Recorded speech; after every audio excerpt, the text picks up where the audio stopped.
Hello everyone, and welcome back to the Art of Adaptation. First of all, sorry about last week's episode not going up.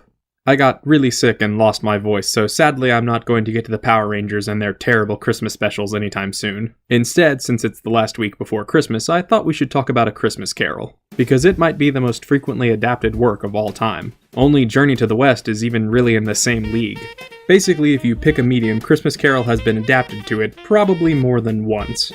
For instance, if you work in a local theater company, you have almost certainly been involved in a production of it. And if you include homages, Scrooge has been played by everyone from Patrick Stewart to Batman. So it gives us an almost unique opportunity to look at hundreds of highly varying interpretations of the same story. It is, to put it bluntly, the kind of story a show called The Art of Adaptation could do a video on every year around Christmas. So normally I would do a basic section to cover the elements needed to understand my points later on in the video, but I don't think that's necessary in this case, because it is just f***ing everywhere around this time of year. Instead, let's just pick a version and start. So this time I'm thinking the Muppet one. Partly because it's a pretty well-known version, and partly because it's trying to blend elements of A Christmas Carol with elements from the Muppets. So let's start with the music.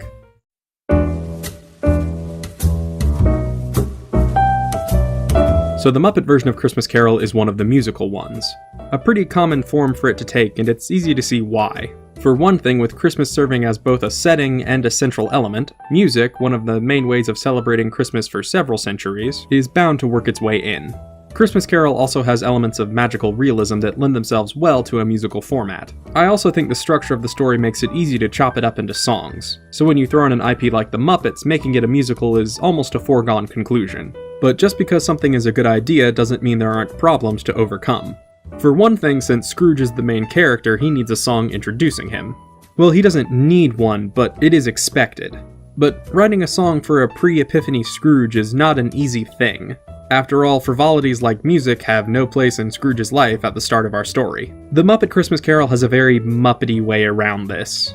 In this version, the Scrooge introduction song is sung by everyone else, including like livestock and produce, which leads to my favorite line in the movie, even the vegetables don't like him. It's not the most hummable song, but it's nicely representative of Scrooge's personality, and spells out some important details explicitly. Like the idea that Scrooge is getting worse, implying that he used to be better, and that he's been made into a bad person by his self-imposed isolation and greed. As for the rest of the songs, well, as a whole, they're okay. None of them are really unpleasant or great, they just sort of do their job. It feels like Christmas is probably the best of the bunch. It's got a nice melody, and the arrangement does a good job of illustrating how contagious the Christmas spirit is. The ghost of Christmas Present keeps singing, and other people keep picking up the tune and singing along. The Love We Found is probably the weakest one, mostly because it doesn't seem to have much to do with anything. It doesn't sound very Christmassy, and it feels kind of redundant after Scrooge has already had his big I've learned my lesson song sequence. Like I said, none of them really come close to the Rainbow Connection, but none of them are like gonna make your ears bleed or anything. As for the story the songs tell,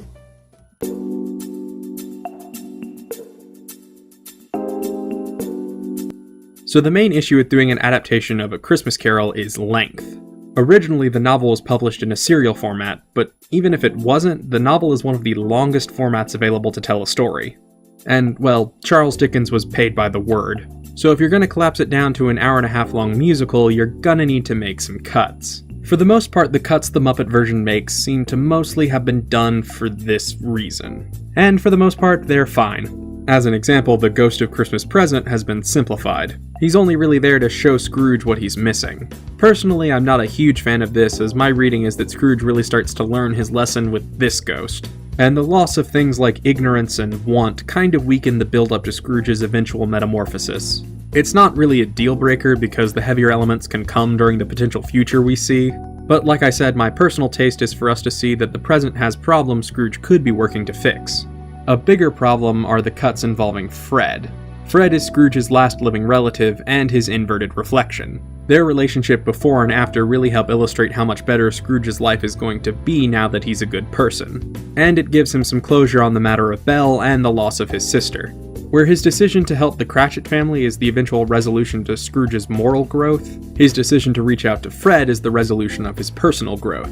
But in a more simplified reading, Bob Cratchit and Fred can render each other sort of redundant. So when a kid-friendly version like this one faces that dilemma, the typical choice is to cut Fred in favor of Bob. But personally, I think this choice oversimplifies Scrooge. His dimensionality makes him relatable. So the story is made more impactful by the fact that we share, or at least understand, his flaws and his metamorphosis. And if I'm being honest, I just don't get that same connection to Scrooge in this version. On the brighter side, though, there is the great Gonzo playing Charles Dickens himself. He acts as our self-described narrator and tells the story to the second grossest of all Muppets, Rizzo the Rat, who plays himself. It's actually pretty rare to see a narrator in film versions of A Christmas Carol. It's generally a no-no in contemporary film theory, what with the basic principle of good filmmaking being show, don't tell. And narration can definitely drag down a film, but like all things, execution is important. In my opinion, it's used well here. For one thing, the narration takes advantage of the fact that Charles Dickens was a good writer and lifts phrases directly from the original text, kind of like A Christmas Story. So at least the narration isn't clunky. It also helps to smooth out some of the more abrupt transitions and keeps things from feeling too rushed. The two also act as a consistent source of comic relief, because it's Gonzo and Rizzo. The two have a basic charm and help keep things from getting too heavy, since this is a version attempting to be more kid-friendly. But they never go too far and are wisely left out of the potential future. This decision also works especially well because the Muppets like going meta, so having the author of the story acting as an in-universe narrator feels pretty appropriate. But that's enough talk of the story, let's wrap up and talk about characters.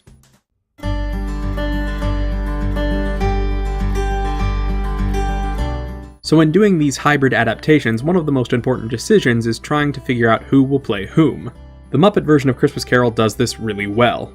For one thing, it may seem odd to have Scrooge played by a real person instead of a Muppet, but I think it's smart. You see, Scrooge is really the only three-dimensional character. Most of the other characters are allegorical stand-ins. I already mentioned how Fred is mostly an inverse reflection of Scrooge's life choices. But the Cratchit family are also symbolic stand-ins for the poor and dispossessed. And, well, you can probably figure out what's up with the spirits because they all literally have the word "of" in their names.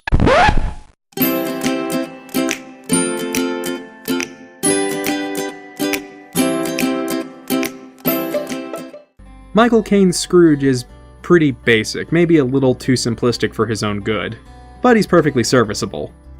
He's at his best in the moments of revelation and transformation, but kind of struggles in the beginning and the end when the character is more static. As for the rest of the cast, they can be divided into two categories. Muppets made specifically for this movie and pre-existing Muppets playing characters. The custom Muppets are all pretty good. Most serve as background characters with relatively minor roles, with the exception of the Spirits of Christmas. And the three spirits are all pretty good. The Ghost of Christmas Past is the least consistent in terms of visual portrayal from version to version. You know what present and future are probably going to be, but past is a complete wild card. This one is pretty good. It goes for a sort of weightless, ethereal look and appears to be both young and androgynous. Normally I'm not a huge fan of childlike ghosts of Christmas Past, but it works here, and the puppetry and composite work are both really good. The Ghost of Christmas Present is boisterous and friendly and looks good. It's not my favorite version because he feels rather toothless, so the whole "if he's going to die, he better do it" line callback falls a little flat. I dismiss that edge that Present is usually given. Similarly, the Ghost of Christmas Future is good. One problem the traditional, extremely tall Reaper look can sometimes run into is that they come across a little cartoony and, well, Muppet-esque. The Jawa of Christmas Future in the Patrick Stewart version is a good example of this. In this one though, if it looks a little Muppet-like, it's perfectly acceptable. While it sometimes looks a little odd in motion, the exaggerated proportions, especially the overly long arms, work well. As for the pre-existing Muppets in the cast, they all acquit themselves nicely. Most of them are pretty obvious. Fozzie as Fezziwig is a no-brainer, Sam the Eagle as the schoolmaster is fun, and I think Beaker and Professor Honeydew work really well as the charity workers. The highlight of the film, though, is the Cratchit family, played by Kermit, Miss Piggy, and Robin the Frog. Miss Piggy makes a good Emily Cratchit. Her pride and protectiveness of both her husband and her children are good traits to emphasize. And the sort of henpeck relationship Kermit shares with Miss Piggy translates really well here. Kermit, though, is the best part of the movie. He might actually be my favorite rendition of Bob Cratchit. Kermit as a character is rather put upon, both in his professional life as leader of the rather insane Muppets, and in his personal life like the relationship with Miss Piggy. And this works well for Bob Cratchit. Many versions make Bob too happy-go-lucky, mistaking "oh, I can't complain" for "I have no problems." This Bob has a tough life and knows it's tough. This sense of a man trying to hold his life together and provide for his family in the face of harsh reality just feels right, because both Kermit and Bob know how to find hope, something I think is important, especially now. The last couple of years have felt pretty tumultuous and draining, at least here in the States. But A Christmas Carol reminds us that things can get better. Even the most wretched among us can change for the better. It may not be easy. It may require hard work and supernatural intervention, but it is possible. It brings to mind something my dad likes to say. It'll all work out in the end. So if it's not worked out, it's not the end. So if you celebrate Christmas, Merry Christmas. If you don't, I hope you still have a good week and can at least get some time off. Join me next week for our last holiday episode before we get back on track, with a discussion of the most horrible Christmas ever. See you guys later.